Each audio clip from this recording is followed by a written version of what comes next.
¿Qué tal? Bienvenidos al debate de Fundación Libertad y Desarrollo. Vamos a hablar de los últimos acontecimientos políticos que ocurren en nuestro país. Como recordamos, el presidente Arévalo ofreció una rueda de prensa en reacción a la detención del viceministro de Energía y Minas, Luis Pacheco. Recordemos, Pacheco fue en 2023 líder de la organización 48 Cantones, que lideró las protestas para defender la democracia en 2023. Pacheco está en prisión preventiva en el Infiernito porque el Ministerio Público lo acusa de el delito de terrorismo, entre otros que fueron señalados en la audiencia. Hago hincapié en la imputación de terrorismo porque es una línea roja que no se había cruzado hasta ahora.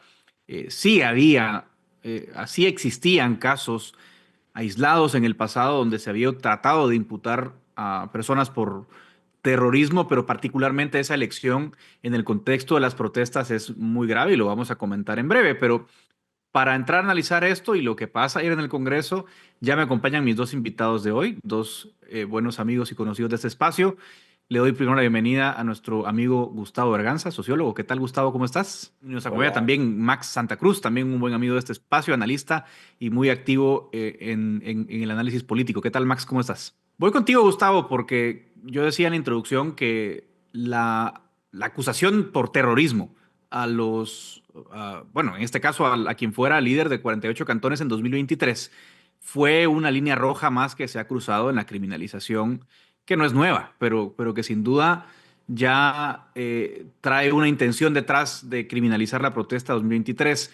No estoy hablando de incidentes particularmente violentos que pudo haber, que son hechos que se pueden analizar en concreto y que no son parte, dicho sea de paso, de la acusación, Gustavo, pero sí, ese fue un golpe muy duro, sobre todo porque transmite una sensación bueno, de criminalización, de represión.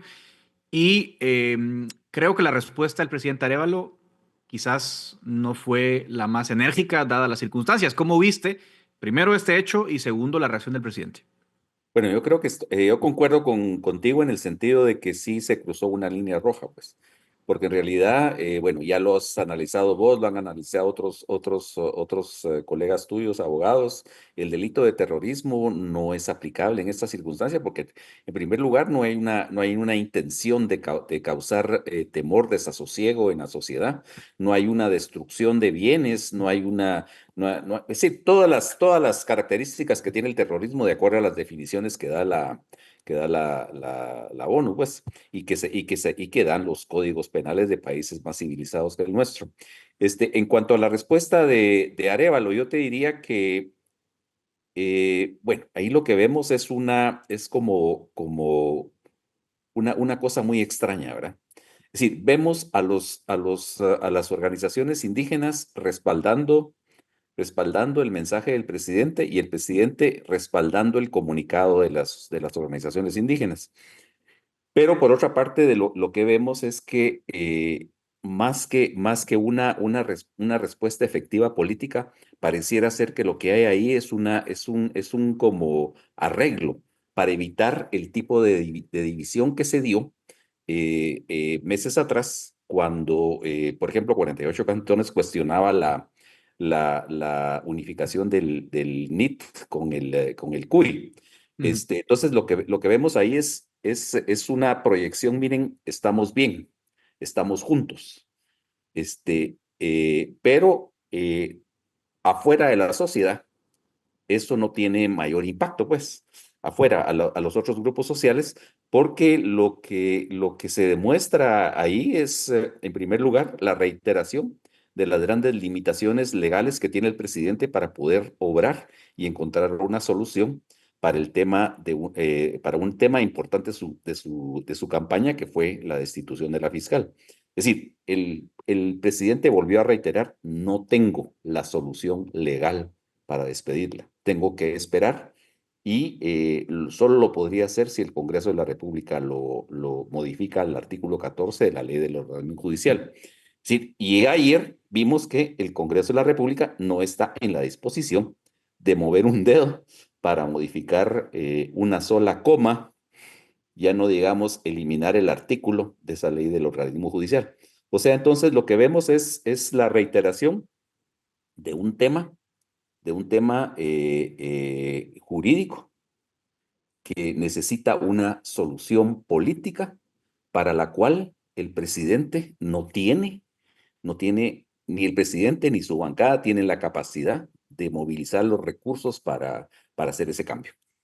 Hay algo que me llama la atención, Max, en seguimiento a lo que ya comenta Gustavo. En reiteradas ocasiones, cuando hay un momento de tensión grave con la fiscalía. Hoy fue, o en este caso fue la detención de Pacheco, pero en su momento fue el allanamiento de la casa del exministro de Comunicaciones, Félix Alvarado. En esos momentos el presidente sale, ¿no?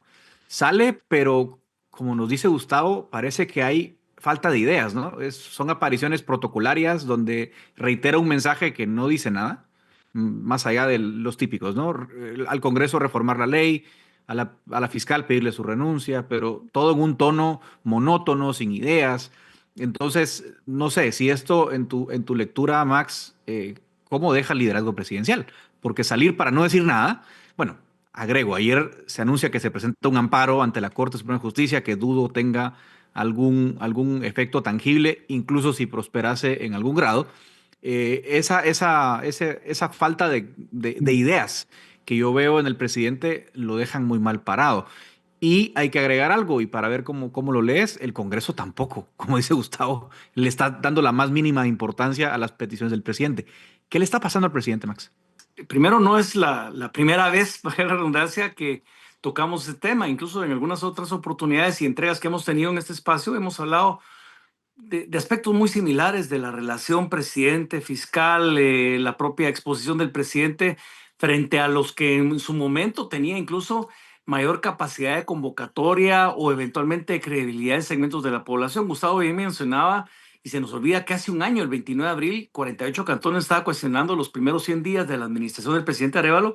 Hoy en día sale en una conferencia de prensa, pero se escucha incluso el actual presidente de 48 cantones de la Junta Directiva que ellos están más en su objetivo principal por el tema de Luis Pacheco que por el tema del apoyo al presidente. No nos equivoquemos con esto.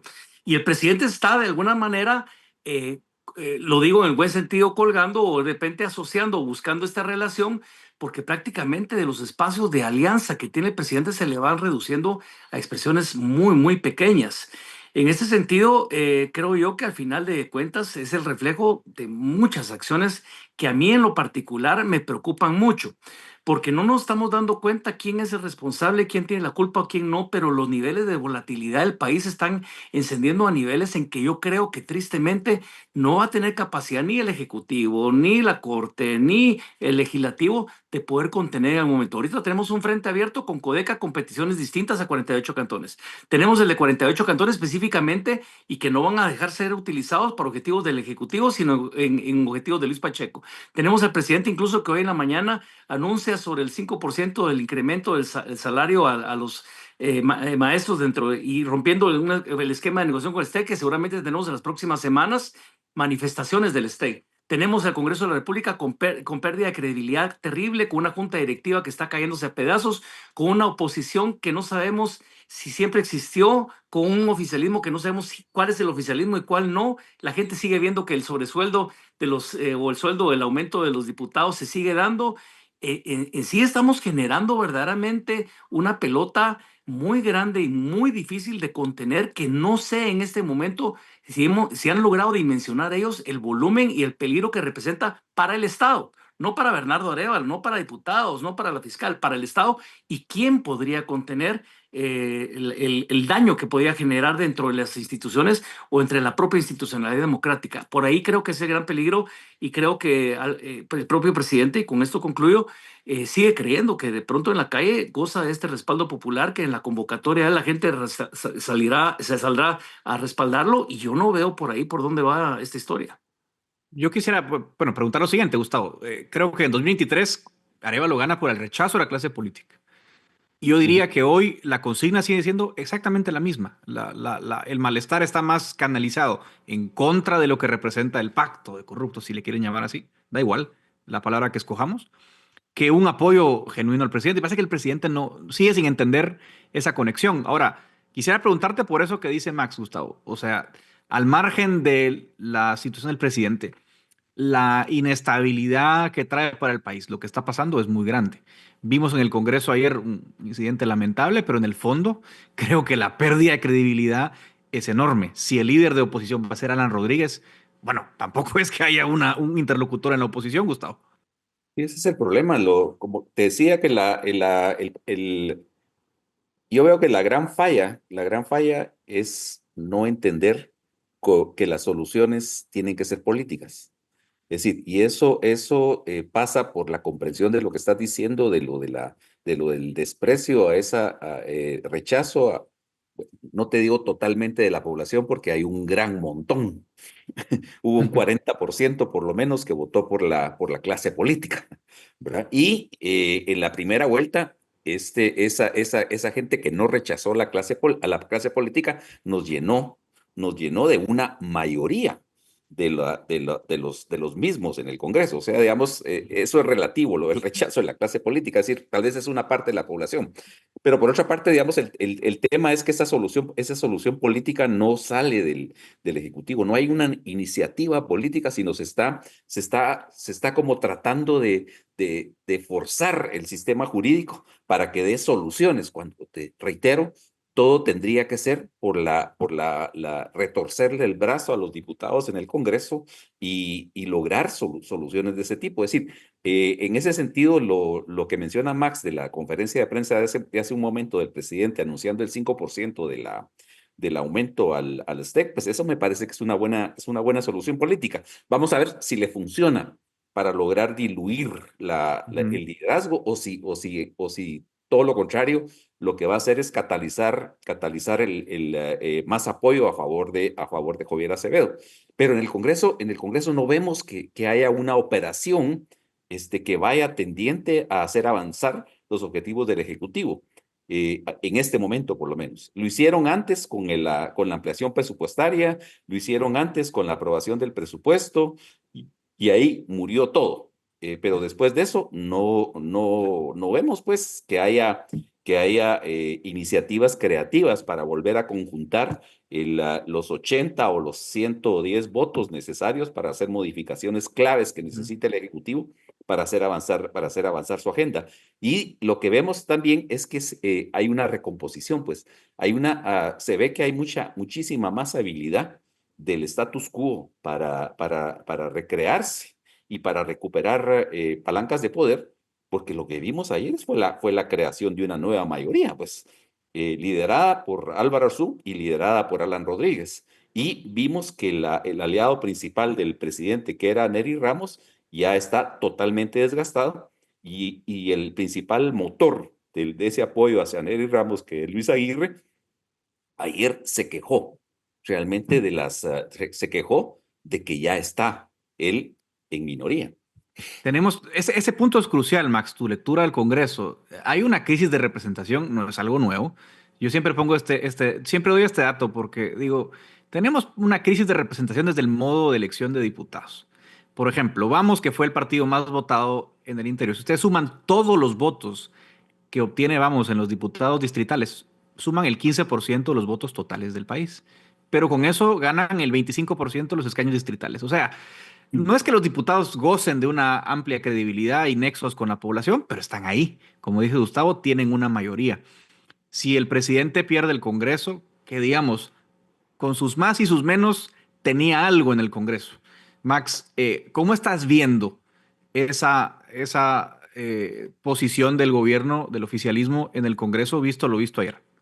Primero, lo que habría que señalar es que de pronto también existen fisuras dentro de la propia bancada de Semilla. Se hablan ya de la conformación de al menos dos grupos, uno que estaría más inclinado hacia el espacio de Samuel Pérez y otro más directamente al presidente. Pareciera ser que eso también es un juego peligroso. Segundo, hoy en día, por intereses propios y expresado por los diputados, se va analizando los apoyos por razones coyunturales y de intereses particulares de momento. Luis Aguirre hablando sí del presidente del Congreso, pero también en la defensa del manejo de la Comisión de Finanzas o el manejo de la Comisión de la Defensa principalmente, seguirá siendo un interés para mantener una junta directiva o el esquema actual, más allá del respaldo que den ya a Semilla, que a rato ya no lo dan, porque yo creo que la crítica se ha abierto mucho, o especialmente a un Neri Ramos que, como bien menciona Gustavo, está a los meses que le queda este año, si termina aquí al 14 de enero del próximo año, la posibilidad de su segundo año al frente del Congreso. Hoy en la mañana se le preguntaba a Neri Ramos si pensaría buscar un tercer año al frente del Congreso en la Junta Directiva, la presidencia, y dijo que no, que él se retiraba, que él lo había anunciado. Aparte de eso, independientemente que él lo anuncie, yo no creo que ya cuente con los respaldos suficientes. Lo que sí me preocupa es que, bueno, en parte del ejercicio político, que pronto en la próxima elección de junta directiva vamos a ver un verdadero vuelco dentro de esa nueva mayoría que estás mencionando, en donde de pronto puede aparecer un Álvaro Arzú que no tiene una bancada más que de 2 personas a jugar el rol de presidente de Congreso con el respaldo de Vamos, con el respaldo de otras bancadas como Valor, pero incluso de rato está sumando el propio Cabal, que podría hoy en día estar jugando el apoyo al presidente y la conformación actual que podría cambiar en el futuro próximo. Esa es la gran duda. Ahora, que el presidente tenga la posibilidad de tener algún tipo de incidencia, diálogo con actores políticos del Congreso en alguna búsqueda de consensos que puedan favorecer alguna agenda mínima, yo nunca lo he visto y creo que ahora menos que nunca no lo veo. Y tampoco tiene, más allá de lo que hemos visto, la posibilidad de generar acuerdos dentro de los propios espacios del Congreso de la República como hoy en día existen.